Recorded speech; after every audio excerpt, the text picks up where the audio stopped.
El proyecto que hemos desarrollado en esta convocatoria se llama LinguaTech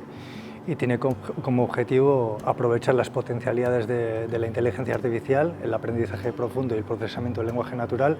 para mejorar digitalmente el estado y la salud de las lenguas con pocos recursos que existen en los Pirineos. Para ello hemos desarrollado diferentes tecnologías que son básicas para las lenguas, como es la traducción automática neuronal, el reconocimiento de voz y la síntesis de voz, con redes neuronales y con los últimos avances que se están dando en este campo, y luego se han trasladado en diferentes aplicaciones como es una app,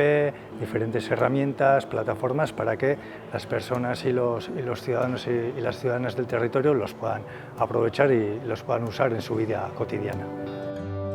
Las mejoras que se han obtenido en este proyecto lo que hacen es contribuir y aumentar la cooperación entre los agentes, porque si hasta ahora las lenguas que existían y que existen en el territorio pues han sido un obstáculo porque no podíamos comunicarnos de una manera adecuada, ahora con los resultados que hemos obtenido a través de la traducción automática y otras lenguas, otras tecnologías, pues ese obstáculo se convierte en una oportunidad. Y además, si conseguimos a través de esas mejoras digitales de las lenguas con pocos recursos, como es el aragonés, el occitano y el euskera, pues conseguimos que la ciudadanía también se identifique mejor con el territorio porque ha contribuido a que sus lenguas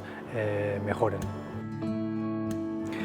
Creo que es importante que las personas que conforman el territorio y las empresas que lo componen que sean conscientes de las posibilidades que les abre la inteligencia artificial y el procesamiento del lenguaje natural, y lo que queremos es mostrar los resultados para que los puedan aplicar en sus proyectos en futuro y también podamos colaborar en otros proyectos interesantes en este ámbito.